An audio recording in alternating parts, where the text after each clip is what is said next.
Hi hello, నేను మీ నరసింహ తోట. Shri media ఇప్పుడు 2024 సార్వత్రిక ఎన్నికలు జరుగుతూ ఉన్నాయి కదా దేశం అంతటా. మన ఉభయ తెలుగు రాష్ట్రాల్లో కూడా పార్లమెంట్లకి అలాగే ఆంధ్రప్రదేశ్ అసెంబ్లీకి ఎన్నికలు జరగడం జరిగింది. దేశం ఎన్నికల గురించి తర్వాత మాట్లాడదాం. ఆంధ్రప్రదేశ్ ఎన్నికల మీద చాలామందికి పెద్ద ఉత్కంఠ నెలకొల్పది. వివిధ సర్వేలు, ఒక 100 సర్వేలను తీసుకుంటే ఒక 50 సర్వేలేమో అధికార పార్టీకి అనుకూలంగా, మరో 50 సర్వేలేమో ప్రతిపక్ష కూటమి ఏదైతే ఉందో ఎన్డీఏ కూటమి, తెలుగుదేశం, జనసేన, బీజేపీ, ఈ కూటమికి అనుకూలంగా సర్వేలు ఇవ్వడం జరిగింది. ఉభయ తెలుగు రాష్ట్రాలని సేగేసినటువంటి ఒక సర్వే ఉంది, కేకే సర్వే అని చెప్పేసి. గతంలో నేను 151 సీట్లు నెంబర్ చెప్పి మరీ చెప్పాను, వైఎస్ఆర్సీపీకి వస్తున్నాయని చెప్పేసి అని చెప్పుకురావడం జరిగింది కేకే గారు. వారే ఈరోజు మళ్ళీ వారే మళ్ళీ ఇంకొక సర్వే చేసి ఈరోజు తెలుగుదేశం, జనసేన, బీజేపీ ఏదైతే ఎన్డీఏ కూటమి ఉందో వాళ్ళకి 161 స్థానాలు రాబోతూ ఉన్నాయి. అధికార వైఎస్ఆర్సీపీ పార్టీకి 14 స్థానాలకే పరిమితం అవుతూ ఉంది. మంత్రులు దాదాపుగా ఓడిపోతూ ఉన్నారు. ఒక జగన్మోహన్ రెడ్డి గారు, మరో ఇద్దరు మంత్రులు తప్ప మిగిలిన మంత్రులంతా ఓడిపోతూ ఉన్నారని చెప్పేసి అన్నారు. సరే, ఇట్లా వివిధ సర్వేల గురించి మనం చూసాం, విన్నాం. అలాగే మా శ్రీ మీడియా తరపు నుంచి కూడా మేము ఒక సర్వే చేయడం జరిగింది. మా టీం అంతా కూడా ఈ ఎన్నికల సందర్భంగా నియోజకవర్గానికి వెళ్ళి అక్కడ పల్స్ని తీసుకోవడం జరిగింది. 10, 100 కాదు, వేలల్లో పల్స్ తీసుకోవడం జరిగింది. ప్రతి మండలంలో నియోజకవర్గంలో ఉన్నటువంటి 5 మండలాలకు కూడా వెళ్ళడం జరిగింది. మా దగ్గర ఉన్నటువంటి సర్వే ఏంటంటే, జగన్మోహన్ రెడ్డికి బలమైనటువంటి రాయలసీమ 4 జిల్లాలలో 2014లో తీసుకున్నా, 2019లో తీసుకున్నా రాయలసీమ 4 జిల్లాలు పెద్ద ఎత్తున వారికి మద్దతుగా నిలవడం జరిగింది. 52 నియోజకవర్గాలకు కానీ 2019 ఎన్నికల్లో 49 స్థానాల్లో వారు గెలవడం జరిగింది. అధికార పార్టీకి సంబంధించినటువంటి ఎమ్మెల్యే అభ్యర్థులు ఎవరైతే ఉన్నారో 49 స్థానాలలో, ఇంకా ఎంపీ స్థానాలు అయితే క్లీన్ స్వీప్, ఒక్క ఎంపీ కూడా ఈ 4 జిల్లాల నుంచి గెలవలే. అలాగే నైబర్గా ఉన్నటువంటి మరో జిల్లా ఏదైతే ఉందో నెల్లూరు జిల్లా కూడా క్లీన్ స్వీప్. 5 జిల్లాలకు కలుపుకొని 52, 14, 56, 66 స్థానాలలో టీడీపీ గెలుచుకున్నది ఏంటంటే 3 స్థానాలు. తెలుగుదేశం పార్టీ జాతీయ అధ్యక్షులు అయినటువంటి చంద్రబాబు నాయుడు గారి కుప్పం, అనంతపూర్లో ఉరవకొండ, అలాగే హిందూపూర్, పయావుల కేశవ్ గారు ఉరవకొండ నుంచి, హిందూపూర్ నుంచి బాలకృష్ణ గారు. ఈ 3 స్థానాలు మాత్రమే 5 జిల్లాలలో 2019 ఎన్నికల్లో గెలవడం జరిగింది తెలుగుదేశం పార్టీ అభ్యర్థులు. ఈ రోజు పరిస్థితి చూసుకుంటే ఈ 5 జిల్లాలలో కర్నూలు ఒకసారి తీసుకుంటే, కర్నూలు 2019 ఎన్నికల్లో క్లీన్ స్వీప్. మరి ఈరోజు పరిస్థితి ఏంటి? 2024 ఎన్నికల్లో కూటమి నుంచి బరిలో ఉన్నటువంటి అభ్యర్థుల పరిస్థితి ఏంటి? కర్నూలు జిల్లాలో, ఉమ్మడి కర్నూలు జిల్లాలో ఒక సీటుని కూటమి అభ్యర్థి, బీజేపీ అభ్యర్థికి కేటాయించడం జరిగింది. ఆ సీట్ అవుట్ రైట్గా వైసీపీ గెలవబోతా ఉంది. మిగిలిన 13 నియోజకవర్గాల్లో తెలుగుదేశం గెలిచే స్థానాలన్నీ, వైసీపీ గెలిచే స్థానాలన్నీ ఒకసారి మనం పరిశీలించినట్లయితే, మా సర్వే చూసుకున్నట్లయితే తెలుగుదేశం 4 నుంచి 5 స్థానాల్లో గెలిచే అవకాశం ఉంది. శ్రీశైలం, బనానపల్లి నియోజకవర్గం, అలాగే కర్నూలు టౌన్, ఎమ్మిగనూరు, 2 ఏవైతే రిజర్వ్డ్ కాన్స్టిట్యున్సీలు ఉన్నాయో నందికొట్కూరు లేదా కోడుమూరు, ఈ 2 నియోజకవర్గాలలో కూడా ఒకటి గెలిచే అవకాశం ఉంది. అలాగే పాణ్యం, ఆలగడ్డ, ఈ 2 నియోజకవర్గాలలో కూడా 2 కూడా తగ్గాఫర్ ఉన్నాయి. ఇందులో కూడా ఒకటి సీటు గెలిచే అవకాశం ఉంది.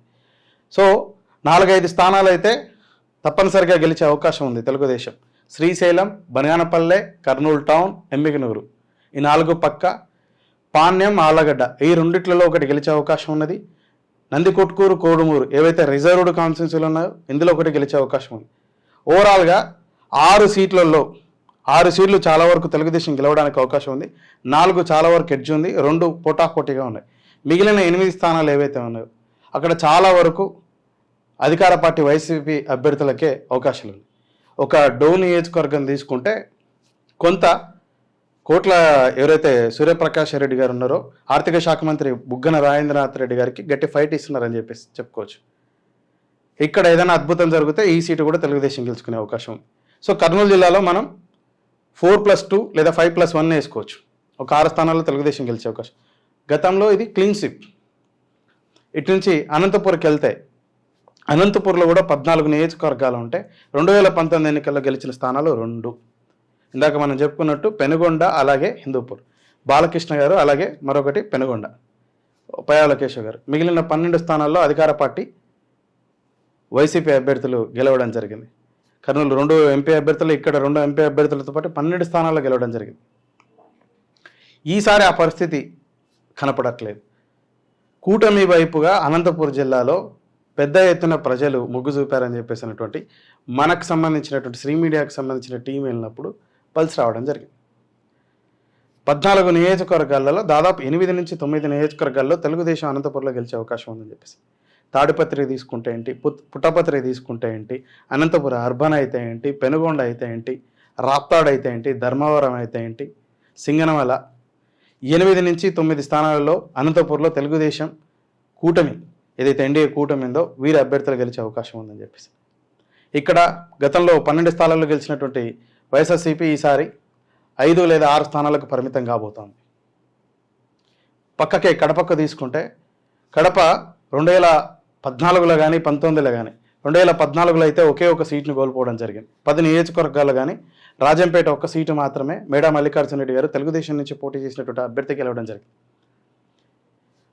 2019కి వచ్చేసరికి క్లీన్ స్వీప్, ఒక్కరు కూడా తెలుగుదేశం పార్టీకి సంబంధించిన అభ్యర్థికి గెలవాలి. నేడు 2024 పరిస్థితి చూసుకుంటే అక్కడ దాదాపు 4-5 నియోజకవర్గాల్లో పోటాపోటీ ఉంది. 2 నియోజకవర్గాలు తెలుగుదేశం గెలవడానికి అవకాశం ఉంది, ప్రొద్దుటూరు, మైదుకూరు. ఈ 2 కూడా తెలుగుదేశం గెలవబోతున్నాయని చెప్పేసి మనకున్నటువంటి సమాచారం. మన టీం వెళ్ళినప్పుడు వచ్చిన pulse Jammalamadugu, Kadapa town, Rajampet, railway Koduru ఈ 4 నియోజకవర్గాల్లో చాలా వరకు ఫైట్ ఉందని చెప్పేసి, ఇక్కడ 1-2 స్థానాలలో కూడా గెలిచే అవకాశం ఉంది. వీరశివారెడ్డి గారు కడప జిల్లా అధ్యక్షుడిగా ఉన్నప్పుడు 6 స్థానాలు తెలుగుదేశం గెలవడం జరిగింది. Subject to my correction 6 or 7 గెలవడం జరిగింది. లాంగ్ బ్యాక్ మళ్ళీ ఈసారి తెలుగుదేశం కడప జిల్లాలో 3-4 స్థానాలు గెలుచుకునే అవకాశం ఉంది. ఆ పరిస్థితులు నెలకొల్పాయి. ముఖ్యంగా ఇందులో షర్మిల గారి పాత్ర ఎనలేనిదని చెప్పేసి అని అధికార పార్టీ నాయకులు, ప్రతిపక్ష పార్టీ నాయకులు చెప్పుకొచ్చాను. క్రాస్ ఓటింగ్ షర్మిల గారు కడప పీసీసీ అధ్యక్షులుగా ఉన్నటువంటి, ఆంధ్రప్రదేశ్ కాంగ్రెస్ పార్టీకి పీసీసీ అధ్యక్షులుగా ఉన్నటువంటి షర్మిల గారు కడప జిల్లాకు మాత్రమే, వారు రాష్ట్ర అధ్యక్షులుగా ఉండి కడప జిల్లాని మాత్రమే ఫోకస్ చేసి అక్కడ పార్లమెంట్ అభ్యర్థిగా పోటీ చేసి క్రాస్ ఓటింగ్ కాంగ్రెస్కి వైఎస్ఆర్సీపీ ఓట్ని తీసుకెళ్లడం కారణం చేత ఇక్కడ ఒక 3-4 స్థానాలలో తెలుగుదేశం గెలవబోతుందని చెప్పేసి. ఇక చిత్తూరు జిల్లాకి వెళ్తే ఇక్కడ కూడా ఈసారి 4 నుంచి 6 స్థానాల్లో తెలుగుదేశం గెలిచే అవకాశం ఉందని చెప్పేసి మన టీం వెళ్ళినప్పుడు వచ్చిన పల్స్ ద్వారా తెలుసుకోవడం జరిగింది. అది చంద్రబాబు నాయుడు గారి కుప్పం, అలాగే పీలేరు, తర్వాత నగరి రోజా గారి మంత్రి ఏదైతే ఉందో కాన్స్టిట్యున్సీ, కాళహస్తి, ఇలా 4 నియోజకవర్గాలు గన్షాట్గా ఇంకో 2 నియోజకవర్గాలు గెలిచే అవకాశం ఉందని చెప్పేసి. సో చిత్తూరు జిల్లాకు వచ్చినప్పుడు కూడా 4+1 లేదా 4+2 కూడా గెలిచే అవకాశం ఉందని చెప్పేసి. తిరుపతి అర్బన్ కూడా ఛాన్స్ ఉందని చెప్పేసి, చంద్రగిరి కూడా తగ్గఫర్ ఉందని చెప్పేసి, ఏదైతే చెవిరెడ్డి భాస్కర్ రెడ్డి గారు, పులివర్తి నాని గారు ఉన్నారు కదా, ఈ నియోజకవర్గం కూడా. సో రాయలసీమ 4 జిల్లాలు కలుపుకుంటే గతంలో తెలుగుదేశం 3 స్థానాలు తీసుకోగా ఈసారి ఇందాక మనం కర్నూలు చెప్పుకున్నట్లు 4 స్థానాలు గెలిచే అవకాశం ఉంది. అనంతపూర్ 8 స్థానాలు గెలిచే అవకాశం ఉంది, 14. కడపకు వచ్చేసరికి 3 స్థానాలు గెలిచే అవకాశం ఉందని చెప్పేసినట్లు మన టీం వెళ్తే వచ్చిన సమాచారం. 14, 3, 17. చిత్తూరు 5 స్థానాలు గెలిచే అవకాశం ఉందని చెప్పేసి 22. ఇక Nellore last time clean sweep, ఈసారి నెల్లూరులో 5 లేదా 6 స్థానాల్లో తెలుగుదేశం గెలవబోతుందని చెప్పేసి. నెల్లూరు రూరల్ అయితే ఏంటి, అర్బన్ అయితే ఏంటి, నారాయణ గారు, కోటమిరెడ్డి శ్రీధర్ రెడ్డి గారు, అలాగే ఎంపీ అభ్యర్థిగా పోటీ చేసినటువంటి నెల్లూరు ఎంపీ అభ్యర్థిగా పోటీ చేసినట్టు వేమిరెడ్డి ప్రభాకర్ రెడ్డి గారి సతీమణి కొవ్వూరు నియోజకవర్గం నుంచి పోటీ చేయడం, వారు కూడా గెలవబోతున్నారు, ప్రశాంత్ రెడ్డి గారు. సో ఈ 3 నియోజకవర్గాలు, మరో 2 నియోజకవర్గాలు తగాఫర్ ఉంది. ఈసారి అక్కడ కూడా 14 నియోజకవర్గాల్లో దాదాపు 6 నియోజకవర్గాల్లో తెలుగుదేశం గెలిచే అవకాశం ఉంది. సో ఇంతకుముందు 66 నియోజకవర్గాల్లో 3 స్థానాలకు పరిమితమైనటువంటి తెలుగుదేశం ఈసారి 3 స్థానాల నుంచి దాదాపు 30 స్థానాలకు ఎగబాగుతుంది. 3 స్థానాల నుంచి 30 స్థానాలు. ఇక్కడే కూటమి విజయం కన్ఫామ్ అవుతుందని చెప్పేసి మనం భావించవచ్చు. శ్రీ మీడియా టీం వెళ్ళినప్పుడు కూటమి గెలవబోతుందని చెప్పేసినట్టు ఎక్కడ కన్ఫామ్ అయిందంటే రాయలసీమ 4 జిల్లాలతో పాటు నెల్లూరు వైసీపీ కంచుకోట, ఆ కంచుకోటలో కూడా ఈసారి స్థానాలు గెలుచుకోబోతుంది. కాబట్టి కూటమి ఈసారి అధికారంలోకి వచ్చే అవకాశం ఉందని చెప్పడం జరిగింది. పక్కకి ప్రకాశం తీసుకున్న, ప్రకాశం జిల్లాలో 10 స్థానాలు ఉంటాయి. లీస్ట్లో అది ఇక్కడ తగ్గాఫర్ ఉంది. ఇరుగురి కూడా 5-5 లేదా 6, ఒకరికి 6 స్థానాలు, మరొకరికి 4 స్థానాలు. కూటమికి 6 స్థానాలు వచ్చి వైఎస్ఆర్సీపీ పార్టీకే 4 స్థానాలకు పరిమితమే అవకాశం ఉందని చెప్పి అద్దంకి తీసుకున్నా, పర్చూరు తీసుకున్నా, చీరాల తీసుకున్నా, కొండేపి తీసుకున్నా, ఒంగోలు టౌన్ తీసుకున్నా, ఇలా దాదాపు 6 నియోజకవర్గాల్లో ప్రకాశం జిల్లాలో తెలుగుదేశం గెలిచే అవకాశం. గతంలో ఇక్కడ 4 స్థానాలకు పరిమితమైంది తెలుగుదేశం. ఈ 6 జిల్లాలు పట్టు జగన్మోహన్ రెడ్డి గారి పట్టు వైఎస్ఆర్సీపీకి పట్టుగా ఉన్నాయి. ఈసారి ఇటువైపు మళ్ళడం జరిగింది.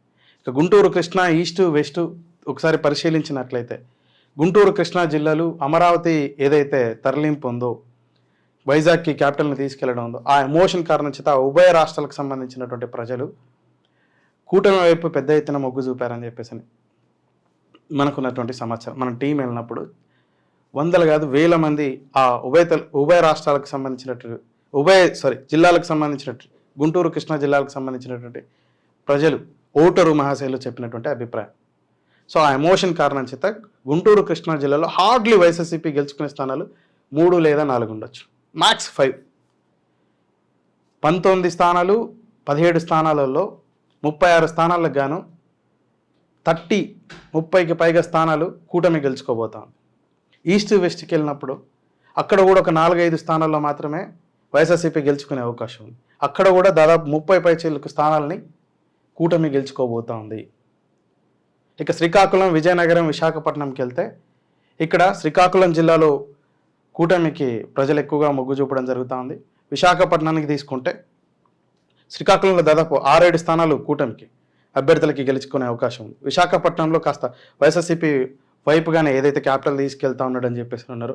అండ్ వాళ్ళు ఎలక్షన్ మేనేజ్మెంట్ కూడా ఆ జిల్లాలో చాలా సుదీర్ఘ రాజకీయ నాయకుడు ఉన్నటువంటి బొత్స సత్యనారాయణ గారు చాలా ప్రాపర్గా మేనేజ్ చేశారని చెప్పేసి అని మనకున్నటువంటి సమాచారం. మన టీం వెళ్ళినప్పుడు కూడా మనకు వచ్చిన పల్స్ ఏంటంటే అక్కడ క్యాపిటల్ ఏదైతే ఉందో అక్కడికి తరలింపు ఉంది, ఇక్కడ మేము ప్రాంతం కొంత ఇదవుతామని చెప్పేసి అనే భావనతో కొంత అటువైపు, అలాగే స్టీల్ ప్లాంట్ ఏదైతే ఉందో ప్రైవేటీకరణ బీజేపీ చేస్తూ ఉంది, దీంతో అలయన్స్లో ఉన్నారు తెలుగుదేశం, జనసేన అని చెప్పేసి అక్కడ ప్రజలు కొంత జగన్మోహన్ రెడ్డి గారి వైపు ఉన్నారని చెప్పేసి ఇక్కడ 6-7 స్థానాలు, 8 స్థానాల్లో కూడా వైఎస్ఆర్సీపీ పార్టీ గెలిచే అవకాశం ఉందని చెప్పేసి విశాఖపట్నం. ఇక విజయనగరానికి వస్తే ఇద్దరు కూడా సమానంగా 50-50 లేదా 60-40 వచ్చే అవకాశం ఉందని చెప్పేసి. ఓవరాల్గా తీసుకుంటే ఇందాక మనం మాట్లాడుకున్నప్పుడు రాయలసీమ 4 జిల్లాల నుంచి దాదాపు 30 స్థానాలలో 26 నుంచి 28 స్థానాలు, మ్యాక్స్ 30 సీట్స్ దాకా కూటమి గెలుచుకోబోతాం. నెల్లూరులో 6 స్థానాలు, ప్రకాశంలో 6 స్థానాలు, వరస్ట్ కేసులో ఈ 2 జిల్లాల నుంచి 10 స్థానాలు. ఈ 6 జిల్లాల నుంచి 40 స్థానాలలో, ఈ 6 జిల్లాల నుండి 40 స్థానాల్లో కూటమి అభ్యర్థులు గెలవబోతా ఉన్నారు. గుంటూరు, కృష్ణా, పశ్చిమ గోదావరి, అలాగే తూర్పుగోదావరి ఈ 4 జిల్లాల నుంచి దాదాపు 50 పైచిలకు స్థానాల్లో గెలవబోతా ఉన్నారు కూటమి అభ్యర్థులు. 40, 50, 90. ఇక శ్రీకాకుళం, విజయనగరం, విశాఖపట్నం ఈ 3 జిల్లాల నుంచి 15 స్థానాలకు పైగా గెలవబోతా ఉన్నారు. సో 100కు తగ్గకోకుండా కూటమి అభ్యర్థులు గెలవబోతా ఉన్నారు. రేపు అధికారాన్ని చేపట్టబోతా ఉన్నారు. ఎన్డీఏ అలయన్స్ ఏదైతే ఉందో వారు గవర్నమెంట్ ఫామ్ చేయబోతున్నారు అని మా శ్రీ మీడియా టీం ఏదైతే గత 100 రోజుల నుంచి, గత 3-4 నెలల నుంచి ఆంధ్రప్రదేశ్కి సంబంధించిన 13 జిల్లాలలో, ఉమ్మడి 13 జిల్లాలు, నేడు 26 జిల్లాలలో పబ్లిక్ పల్స్ తీసుకున్నప్పుడు వచ్చినటువంటి సమాచారం ఇది మీకు తెలియపరచడం జరుగుతుంది. సో మెజారిటీ ఏవైతే ఎగ్జిట్ పోల్స్ చెప్తా ఉన్నాయో మా శ్రీ మీడియాకు కూడా వచ్చినది ఏంటంటే, అయితే కేకే గారు సర్వే 164 అని చెప్పేసి అని, ఆరామస్తన్ గారు 80 లేదా 90 స్థానాలు, 80 స్థానాలకు తెలుగుదేశం, 100 దాదాపు 90 నుంచి 100 స్థానాల్లో వైసీపీ గెలవబోతుందని చెప్పేసి ఇలా చెప్పుకురావడం జరుగుతుంది కదా. శ్రీ మీడియా కూడా మీకు రిపోర్ట్ ఇవ్వడం జరుగుతుంది. మా శ్రీ మీడియా రిపోర్ట్ ఎంత ఖచ్చితమైనది రేపు సాయంత్రం మీరు చూస్తారు. మా ఏదైతే టీంకి కొన్ని వేల మంది పల్స్ తీసుకుని మేము మళ్ళీ దాన్ని అనాలిసిస్ చేసుకొని చేసినటువంటి రిపోర్ట్ ఇది. నమస్కారం.